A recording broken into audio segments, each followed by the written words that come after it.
What's going on, ballers? Welcome back. So, Bitcoin's making some big moves today, and so are the altcoins.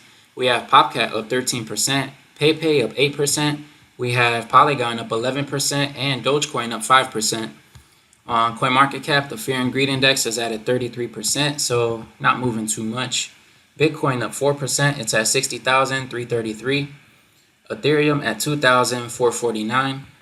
This is some big news. MicroStrategy has acquired 18,300 Bitcoin for $1.1 billion. A lot of money right there.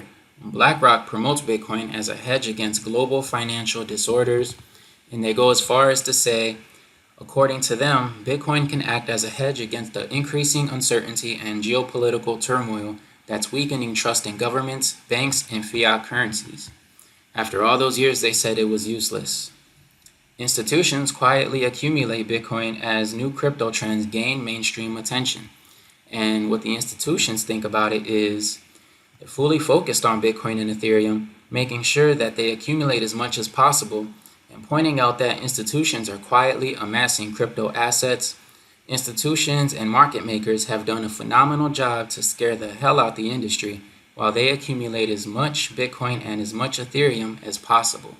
And that's really, the truth, because if we take a look here, the Fear and Greed Index is, in the fear pretty much. So spot Bitcoin ETFs rebound with inflows, Ether ETFs extend outflows.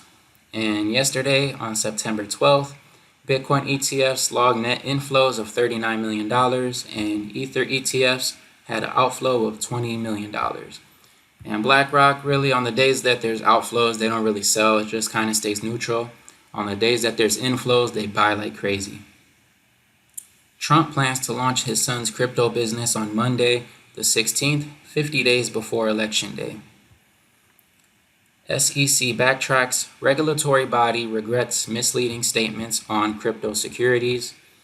And it says that they clarify the term was merely a shorthand for the entire context of contracts, expectations, and understandings surrounding the sales of such assets, not the assets themselves. And they said as well that they committed to using the crypto asset securities term less frequently and apologize for any confusion it may have caused. Too little, too late. But Kraken demands a jury trial after the SEC admits crypto asset security definition false. And the crypto exchange argued that federal securities law does not mention digital assets, and therefore the exchange did not feel obligated to register with the regulator. Kraken also claimed the digital assets cannot be deemed investment contracts because they do not carry the same rights as obligations as traditional financial assets. So we're going to see how that turns out. Binance report highlights $12 billion growth in real-world asset tokenization. And real-world asset tokenization surpasses $12 billion, fueled by U.S. treasuries and financial institutions. WorldCoin surges 10% after expanding World ID to Solana via wormhole. Bringing World ID to Solana is a big step forward for ID verification. With the integration of World ID and wormhole queries, developers can now easily build applications that prioritize real users across chains, improving trust in decentralized ecosystems. So I'm really concerned about the data and the biometrics of it, so I just like to stay updated with this project. Sam Altman's lesser-known crypto project wants to scan the world's irises. And over the last few days, I told you guys about a couple countries that were concerned about, third parties getting the data. This is the response. WorldCoin insists it doesn't store any personal information, and the orbs immediately delete the images after verification. Longer term, those digital IDs would form the basis for a system of universal basic income in which everyone might be doled out installments of WorldCoin's own cryptocurrencies. Not something I'm crazy for. Telegram CEO Durov's arrest hasn't dampened enthusiasm for its Ton blockchain. They even threw a party, and there was a crowd of developers, marketers, and investors that were waiting in line to get in. Also, when the price of Toncoin crashed after he got arrested, and retail sold all the coins, guess who bought into it?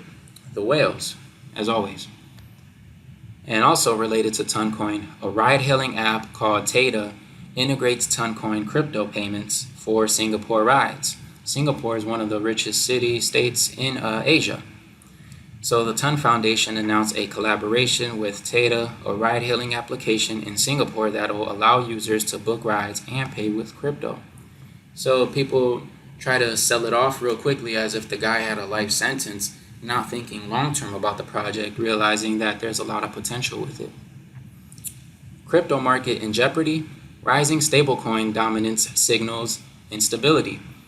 The media always tries to put us in a state of fear, as we just seen in the Yahoo article, because as soon as we sell, the institutions and all the whales, they come right in and they buy it. So don't fall for any of that sentiment. Continue to, hodl in DCA.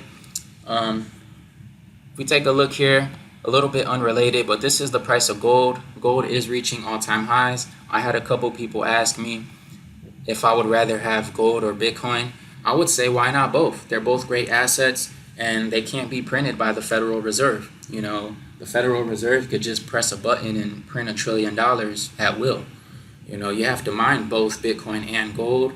The thing about Bitcoin is that it's more of a finite asset, and right now the circulating supply of Bitcoin is already at 94%, which means that people are going to be fighting over scraps over the last 6%.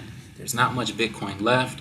And in the last 15 years since Bitcoin was created, it went from being worth like less than a penny to currently it's worth $60,000, but it went as high as 73K.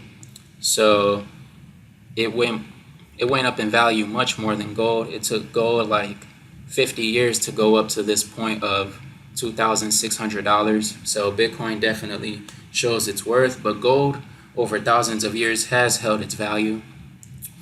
It's like comparing Michael Jordan to a new NBA player. Like Michael Jordan has proven himself over time to be the best player, or if not, one of the best players, depending on your view. As comparison, comparing to a new guy who comes into the league, who's probably putting up better numbers, but he hasn't won any championships or anything, so he really hasn't proven to be that great of a player, but we do know he can play. So that's really what I got to say about it. However, if you enjoyed the video, please give it a thumbs up and subscribe, and I will see you in the next one.